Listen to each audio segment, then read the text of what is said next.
Le travail deviendrait-il toxique? C'est une souffrance qui consume le corps de l'intérieur. Le burn-out, c'est comme une maison avec un incendie intérieur. C'est-à-dire que les façades restent là, et puis l'intérieur, c'était vide.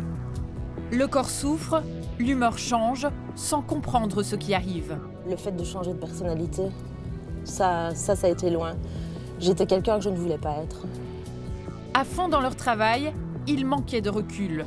Je ne voulais pas encore voir cette notion vraiment de toxicité de ma façon de travailler. Un épuisement professionnel indissociable de son contexte. Le travail et le burn-out sont liés aujourd'hui. Plus aujourd'hui que jamais, ce sont des nouvelles pathologies. Le burn-out reste tabou, rares sont les entreprises qui en parlent vraiment. Malgré qu'on avait des personnes si motivées, etc., elles ont été trop loin. Est-ce qu'on n'a pas une petite part de responsabilité? Est-ce qu'on ne peut pas réfléchir? Un phénomène qui se développe et que la société va devoir apprendre à maîtriser.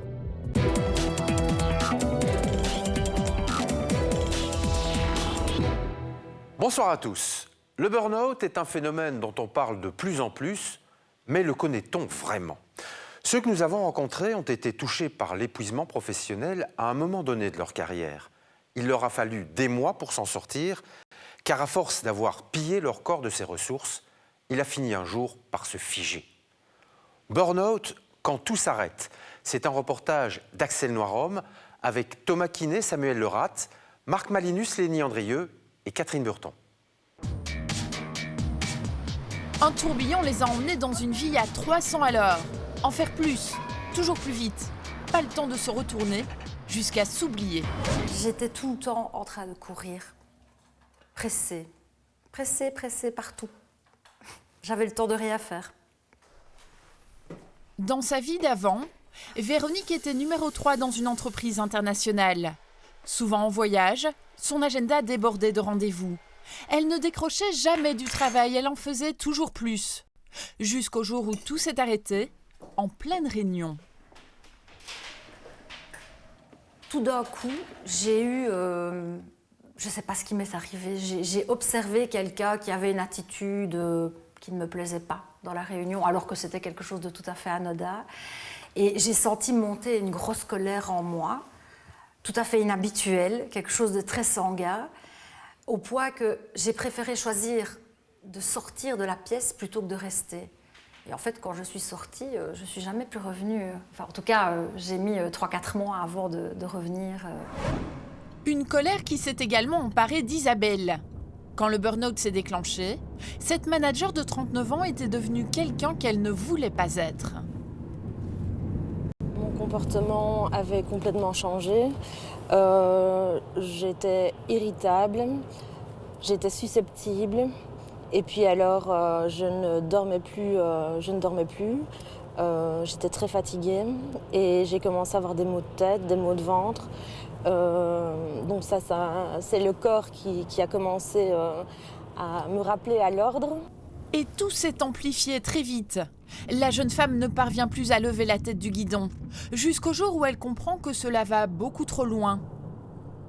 Un jour, je devais absolument finir un dossier le week-end et mon fils est venu me trouver pour que je m'occupe de lui et je me suis trouvée à hurler dessus.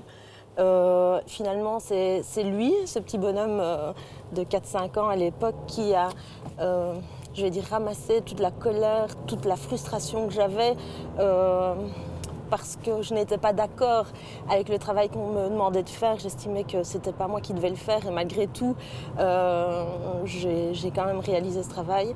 Et la frustration, c'est lui qui l'a eu. Et là, je me suis dit non, ça peut plus continuer comme ça.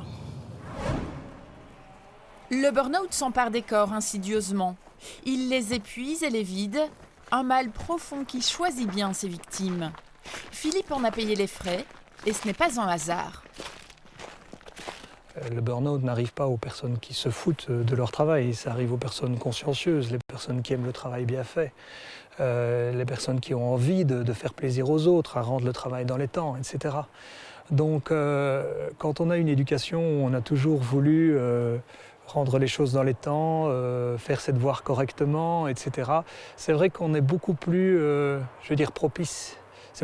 On est dans une situation plus à risque. Le burn-out est un phénomène directement lié à l'organisation du travail. Le terme signifie se consumer, brûler de l'intérieur. C'est un mal qui s'empare des travailleurs perfectionnistes, qui ne mettent pas de limites dans leur job, qui en font toujours plus. Alors un jour, le corps ne parvient plus à suivre l'esprit. Il se détraque, le sommeil et la mémoire se troublent, les émotions débordent. Et c'est cette combinaison d'éléments qui mène au burn-out. Le burn-out est une souffrance qui altère le capital santé. Je pense que c'est probablement ça, c'est que la personne perd son autonomie en termes de ressources personnelles et finit par s'épuiser, comme je viens de le dire, mais il n'y a pas une maladie au sens déficitaire du mot. On pourrait dire qu'il y aurait une cause organique, par exemple, ou une cause physiologique au niveau du cerveau. Se remettre debout, Philippe a mis des mois avant d'y parvenir. Après 20 ans d'expérience et une place acquise dans le comité de direction de son entreprise, il craque brusquement. Un matin, avant de partir au travail, il n'arrive même plus à monter l'escalier. Car souvent dans un burn-out, le corps s'arrête net, dépouillé de ses réserves. On voit qu'on travaille de plus en plus tard, qu'on reprend du travail, qu'on travaille le soir, qu'on reprend du travail à la maison, le week-end. On voit qu'on a atteint la jauge, mais on essaie toujours d'aller plus loin. On se dit, on a encore, c'est possible, on l'a déjà fait, on va pousser encore plus loin, encore plus loin, encore plus loin. Et en ce qui me concerne, j'aime bien la comparaison avec la panne d'essence parce que ça s'est vraiment passé comme ça. C'était à un moment donné, quand il n'y a plus d'essence dans la voiture, elle s'arrête.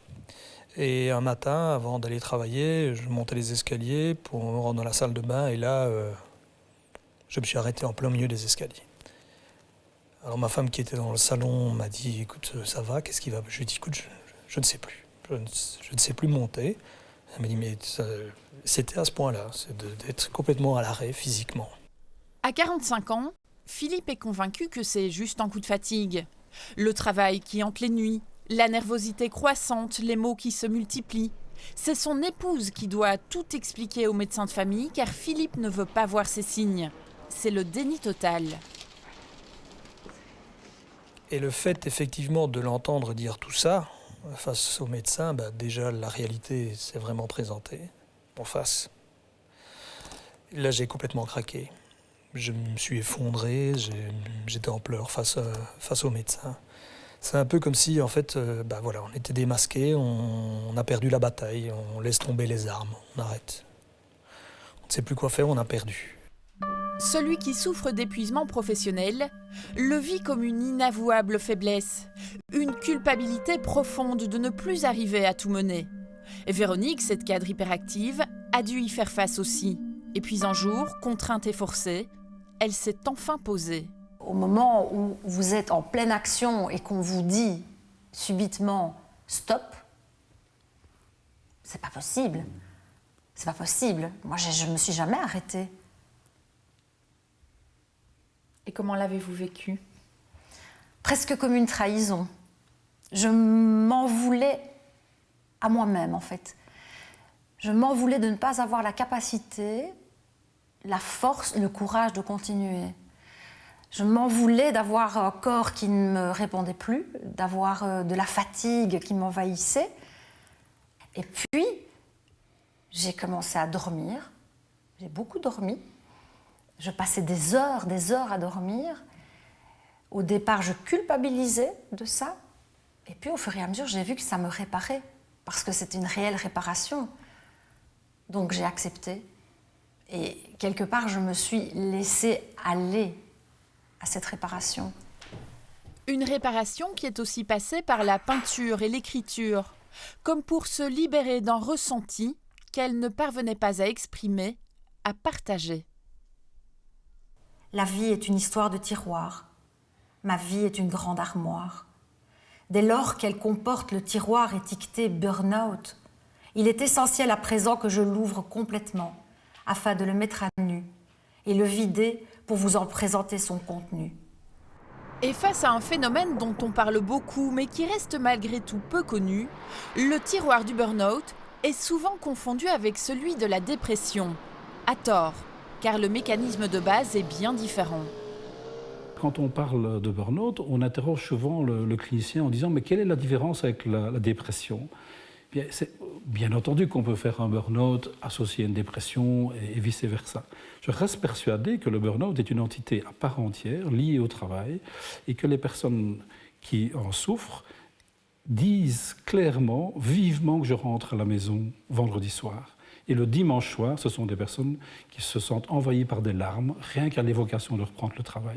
Ce sont donc des personnes qui ont des ressources en dehors du travail, qui ne sont pas déprimées, au contraire, ce sont des personnes qui vont réinvestir le champ privé. Fort de son expérience, ce neurologue de Fleurus a voulu mettre à plat ce problème de société dans un ouvrage, le burn-out des quinquas. Il y distingue essentiellement 2 types d'épuisement professionnel. L'un par surinvestissement, souvent plus fréquent chez les jeunes. L'autre lié aux contraintes. Je suis jeune, j'ai un boulot qui me plaît, je suis passionné, je suis dévoué parce que je suis infirmier, je suis médecin, je suis kiné pour reprendre dans la sphère médicale, mais ça peut se voir hors médical. Et je ne mets pas limite de mon travail. Vous avez une seconde forme de burn-out où, en fait, vous subissez. Vous êtes au travail et on vous dit « Monsieur, vous avez bien travaillé cette année-ci, mais l'année prochaine, vous ferez un peu mieux, mais avec un peu moins de moyens. » Vous faites ce que vous pouvez pendant 1 an. Oui, vous avez très bien été, cette année-ci aussi, mais l'année prochaine, vous ferez encore un peu mieux, mais avec encore un peu moins de moyens. Et donc, progressivement, votre façon de travailler devient très contraignante. Vous travaillez dans les contraintes, on vous met des choses de plus en plus difficiles à faire, de plus en plus vite, etc. Et donc, à un moment, vous arrivez dans un burn-out par la contrainte. C'est tout à fait différent du premier. Et les jeunes, ils peuvent dire à un certain moment, « Monsieur le directeur, moi, dans ces conditions-là, moi, je vais voir ailleurs. » Il est clair qu'à 50 ans, on réfléchit un peu plus, on se dit, si je claque la porte, qu'est-ce que je fais demain? Est-ce qu'on va me reprendre ailleurs? C'est exactement ce qui lui est arrivé. C'était en 2008, et bien qu'il soit médecin chevronné, il n'a pas diagnostiqué à l'époque son propre burn-out. Et voilà. Quand vous avez mal à l'estomac, il y a 36 raisons d'avoir mal à l'estomac. Quand vous avez une chute de tension, bon, il y a diverses raisons aussi. Une hausse de tension, on se dit vous êtes trop fatigué, etc. Donc on banalise, ce sont des signes qui ne sont pas typiques d'un burn-out. Ils sont variables, ils peuvent apparaître dans 36 situations, entre autres tout simplement la fatigue. On vous dit, vous avez un coup de fatigue, reposez-vous un peu, ça va aller tout seul. Mais le burn-out n'est justement pas qu'un seul bête petit coup de fatigue, c'est pire. Son incapacité de travail dure 9 mois. 9 mois de solitude, enfermé dans un tabou. J'ai regretté beaucoup, je dirais, le manque de compréhension autour de moi.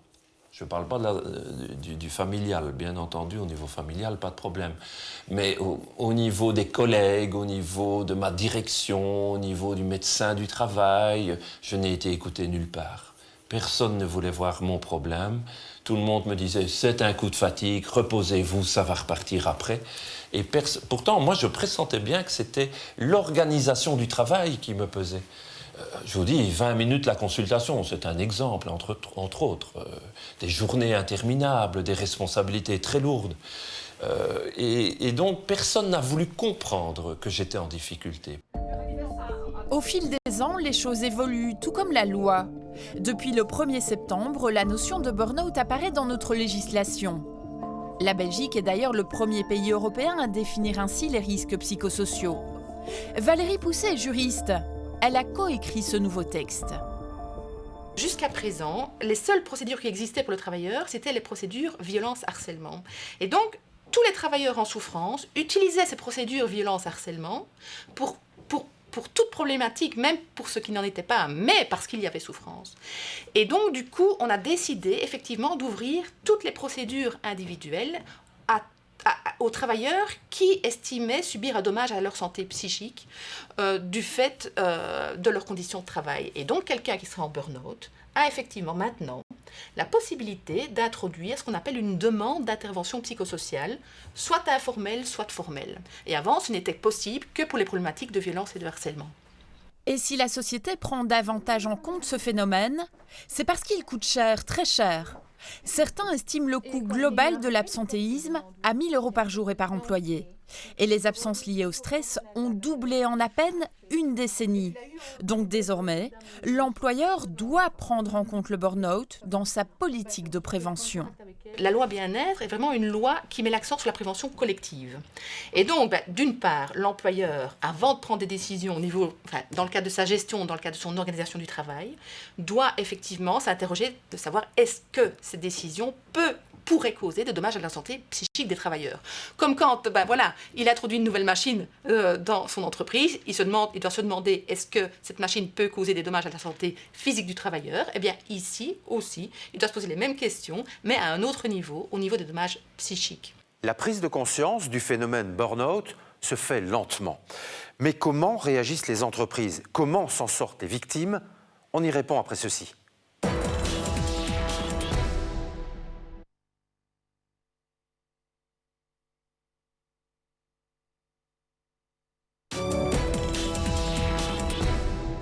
Avant de voir comment nos témoins vivent leur après-burnout, essayons de comprendre comment ils ont évacué cette souffrance.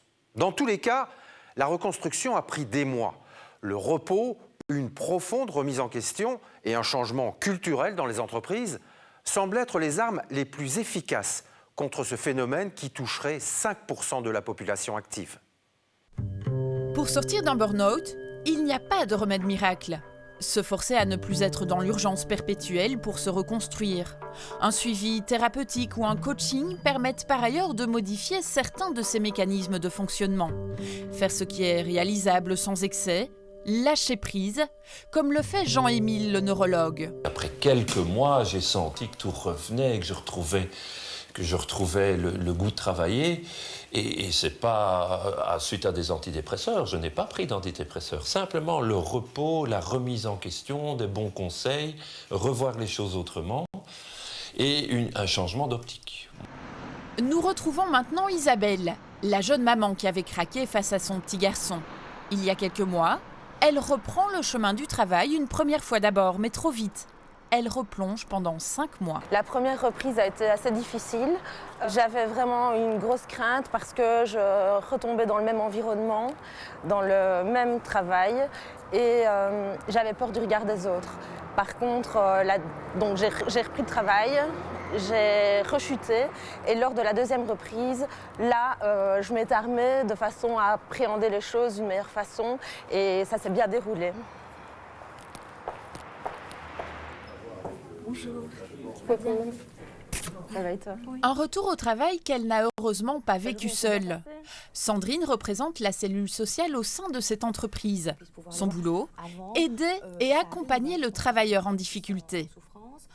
Voilà, comment ça se passe au quotidien, dans le boulot, etc. On avait déjà beaucoup parlé.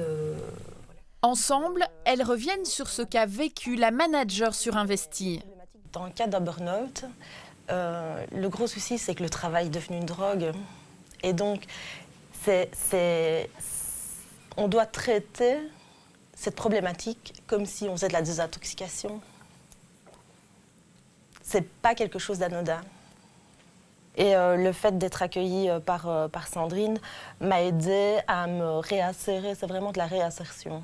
Savoir que j'avais des interviews ou des rencontres régulières avec elle m'ont permis aussi de me dire, allez, tiens jusque-là, et là, tu auras encore une possibilité d'évacuer éventuellement ce que tu ressens, etc. Et de pouvoir échanger et prendre du recul par rapport aux sentiments que je pouvais avoir. Je pense que Ici, sur les 1200 employés, une vingtaine de cas de burn-out a été clairement diagnostiquée. Une problématique qui a engendré un processus de réflexion et cette fois, du côté de la direction. On a constaté que si on accompagne vraiment les personnes, on a moins de rechutes, on garde nos bons travailleurs. Et donc ça, c'est primordial, c'est important. Peut-être que dans d'autres entreprises où ils ne le font pas, les personnes partent. Et c'est triste parce qu'on se prive de personnes très riches et très performantes. Donc on a beaucoup à apprendre en fait des gens qui sont en souffrance professionnelle. Ils ont vraiment, ils ont craqué, ils n'ont pas été bien. Et donc nous, ça peut nous apprendre aussi à comment peut-être manager différemment, comment peut-être évoluer dans nos techniques d'entretien, etc., même au niveau des managers. Désormais, dans sa sphère professionnelle, Isabelle a retrouvé un équilibre. Une évolution ressentie chaque jour par ses collègues, comme Patrick. Avant, c'est vrai que je la voyais courir à gauche, à droite. on voyait bien qu'elle était toujours dans l'urgence. Et fatalement, le fait d'être toujours dans l'urgence, ça apporte effectivement des effets néfastes à long terme. Et aujourd'hui ? Aujourd'hui, je la sens bien. Je pense qu'en plus, elle a mis en place beaucoup d'actions dans ses équipes pour que les choses se passent bien aussi. Elle est disponible. Donc c'est vrai que par rapport à ça, ça a changé clairement. Selon une étude de Securex sortie il y a 3 semaines, les employeurs reconnaissent porter une responsabilité dans le burn-out.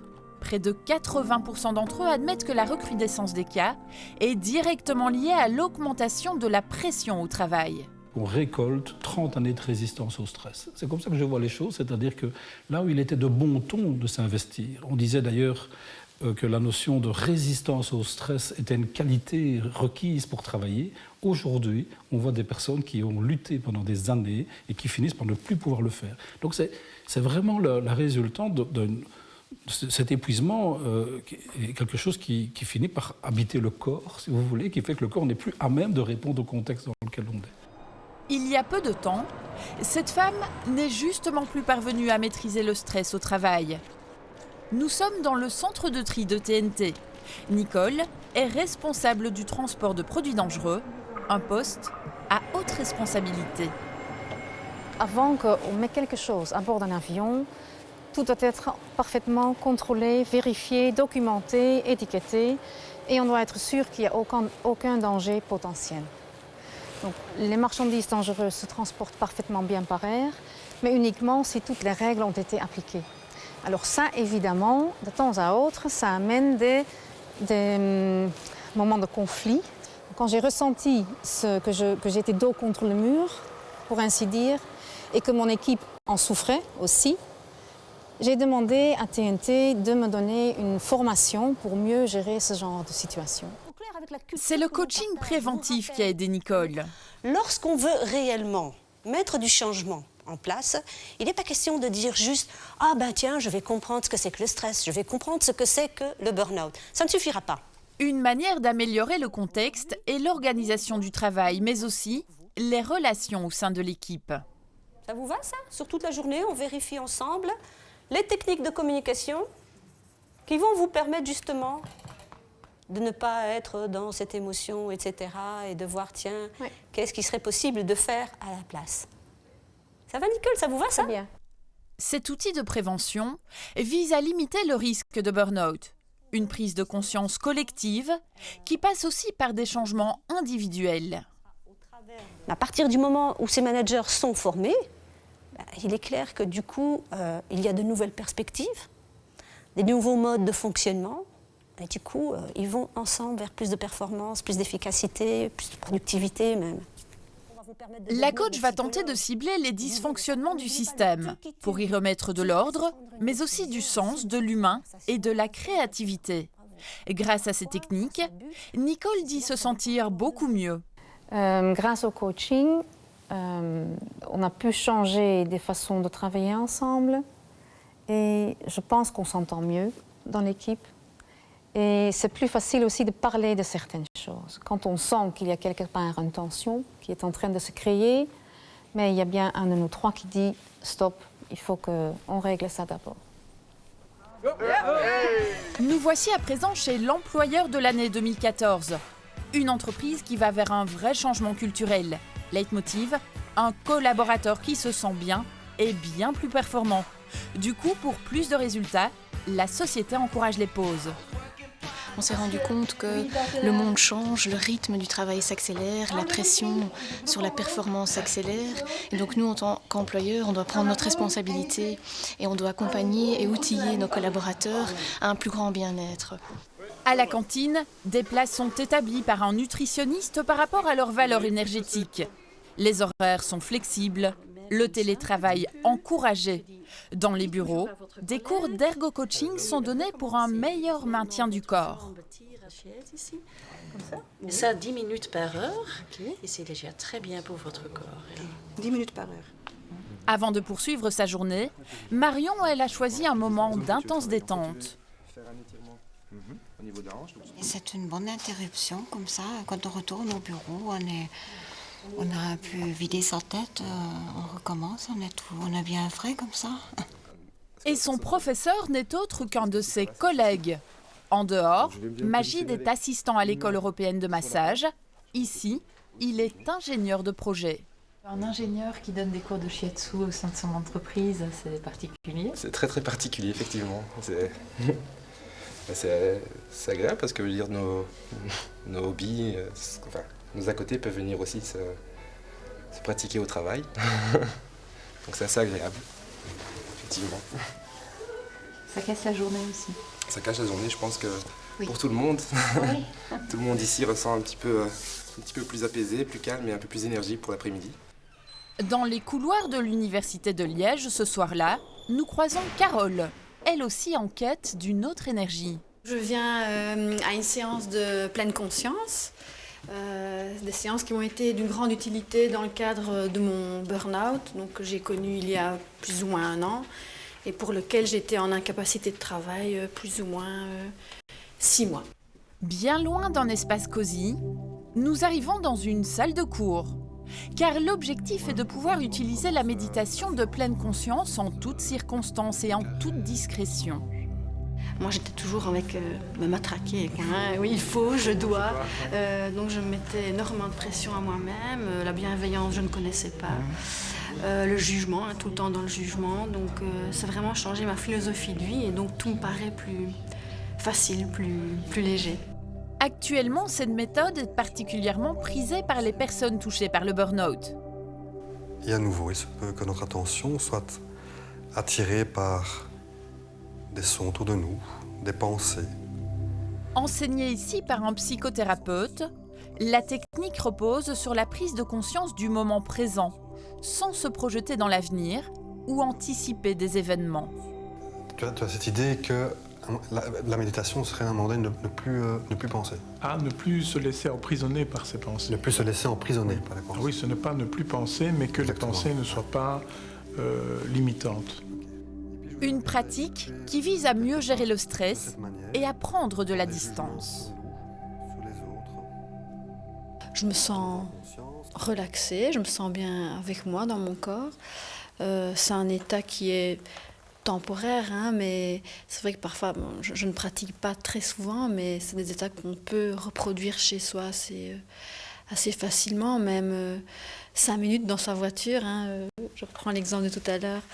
Parfois, ça m'est arrivé d'ailleurs pas plus tard que hier, en retard dans la voiture, je sentais bien que j'étais crispée, je m'énervais, et puis je me dis, mais de toute façon, voilà, ça changera quoi, je serai quand même en retard, donc bon, on souffle, je fais souvent ça, 2-3 inspirations, enfin j'inspire, j'expire, prendre du recul et me dire, bon, c'est comme ça, on ne sait pas changer les choses, et voilà. Ça, c'est ce que j'arrive à faire assez régulièrement. Excusez-moi, je me présente. Dirk Vonneut, burnologue certifié. Et puis enfin, il y a la thérapie par le rire.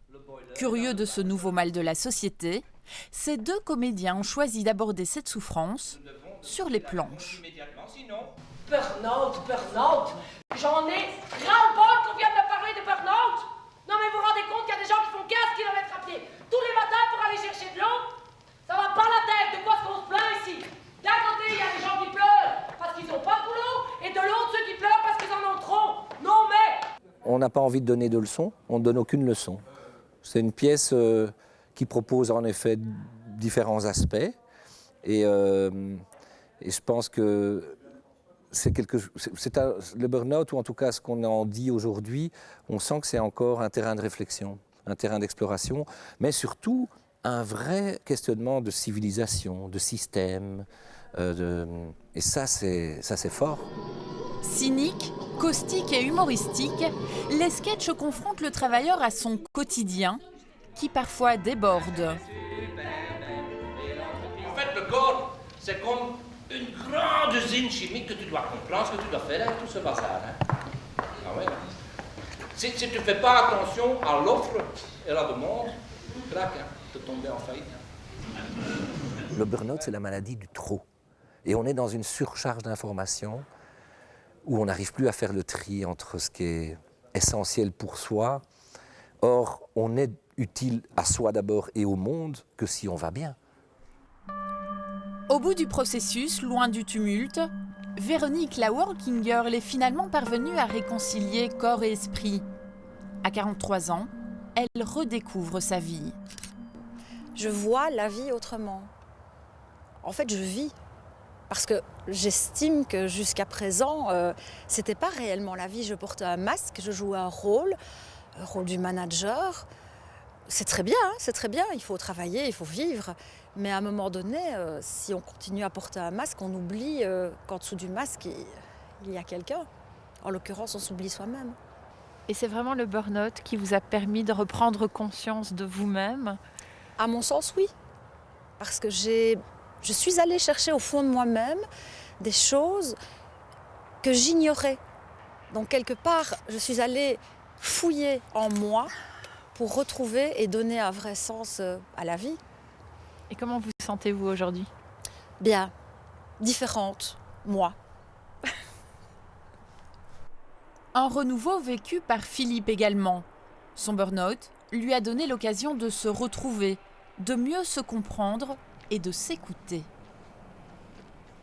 Si on est tombé dans le burn-out, c'est qu'il y a une raison. C'est un des processus importants pour en sortir, c'est de savoir comment on est arrivé là. J'aime bien cette vieille expression qui dit « un chien perd ses poils et pas ses manières ».